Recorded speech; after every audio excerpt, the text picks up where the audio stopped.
48वां सर्ग। नगर निवासिनी स्त्रियों का विलाप करना। इस प्रकार जो विषादग्रस्त, अत्यंत पीड़ित, शोकमग्न तथा प्राण त्याग देने की इच्छा से युक्त हो नेत्रों से आंसू बहा रहे थे, श्री रामचंद्र जी के साथ जाकर भी जो उन्हें लिए बिना लौट आए थे और इसलिए जिनका चित्त ठिकाने नहीं था, उन नगर निवासियों की ऐसी दशा हो रही थी मानो उनके प्राण निकल गए हों। वे सब अपने अपने घर में आकर पत्नी और पुत्रों से घिरे हुए आंसू बहाने लगे। उनके मुख अश्रुधारा से आच्छादित थे। उनके शरीर में हर्ष का कोई चिन्ह नहीं दिखाई देता था तथा मन में भी आनंद का अभाव ही था। वैश्यों ने अपनी दुकानें नहीं खोली। क्रय विक्रय की वस्तुएं बाजारों में फैलाई जाने पर भी उनकी शोभा नहीं हुई। उन्हें लेने के लिए कोई ग्राहक नहीं आए। उस दिन गृहस्थियों के घर में चूल्हे नहीं जले, रसोई नहीं बनी। खोई हुई वस्तु मिल जाने पर भी किसी को प्रसन्नता नहीं हुई। विपुल धनराशि प्राप्त हो जाने पर भी किसी ने उसका अभिनंदन तक नहीं किया। जिसने प्रथम बार पुत्र को जन्म दिया था वह माता भी आनंदित नहीं हुई।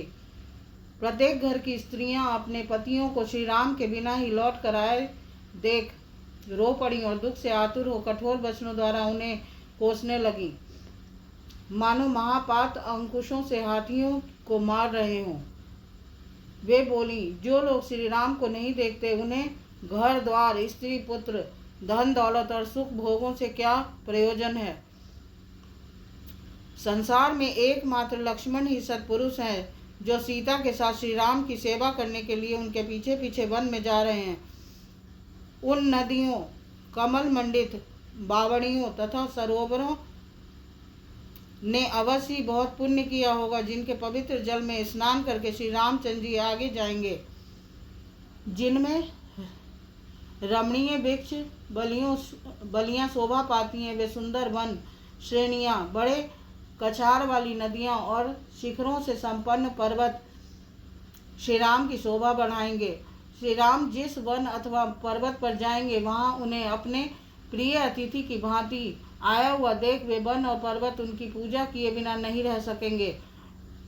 विचित्र फूलों के मुकुट पहने और बहुत सी मंजरियां धारण किए भ्रमरों से सुशोभित वृक्ष वन में श्री रामचंद्र जी को अपनी शोभा दिखाएंगे।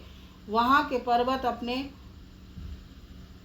अपने यहाँ पधारे हुए श्री राम को अत्यंत आदर के कारण असमय में भी उत्तम उत्तम फूल और फल दिखाएंगे, भेंट करेंगे। वे पर्वत बारंबार नाना प्रकार के विचित्र झरने दिखाते हुए श्री राम के लिए निर्मल जल के स्रोत बहाएंगे। पर्वत शिखरों पर लहलहाते हुए वृक्ष श्री रघुनाथ जी का मनोरंजन करेंगे। जहाँ श्री राम हैं वहाँ न कोई भय है और न किसी के द्वारा पराभव ही हो सकता है, क्योंकि श्री दशरथ नंदन महाबाहु श्री राम बड़े शूरवीर हैं।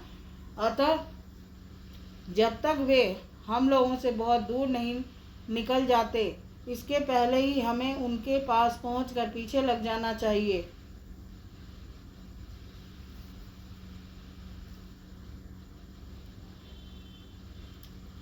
उनके जैसे महात्मा एवं स्वामी के चरणों की छाया ही हमारे लिए परम सुखद है। वे ही हमारे रक्षक, गति और परम आश्रय हैं। हम स्त्रियां सीता जी की सेवा करेंगी और तुम सब लोग श्री रघुनाथ जी के सेवा में लगे रहना। इस प्रकार पूर्ववासियों की स्त्रियां दुख से आतुर हो अपने पतियों से उपयुक्त बातें कहने लगी। वे पुनः बोली, वन में श्री रामचंद्र जी आप लोगों का योगक्षेम सिद्ध करेंगे और सीता जी हम नारियों के योगक्षेम का निर्वाह करेंगी। यहाँ का निवास प्रीति और प्रतीति से रहित है। यहाँ के सब लोग श्री राम के लिए उत्कंठित रहते हैं। किसी को यहाँ का रहना अच्छा नहीं लगता तथा यहाँ रहने से मन अपनी सुध बुध खो बैठता है। भला ऐसे निवास से किसको प्रसन्नता होगी। यदि इस राज्य पर कैकेयी का अधिकार हो गया तो वह अनाथ सा हो जाएगा। इसमें धर्म की मर्यादा नहीं रहने पाएगी।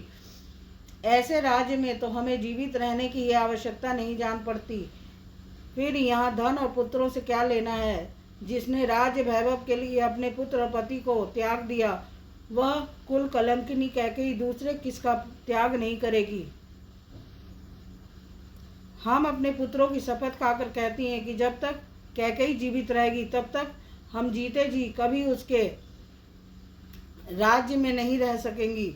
भले ही यहाँ हमारा पालन पोषण होता रहे, फिर भी हम यहाँ रहना नहीं चाहेंगी।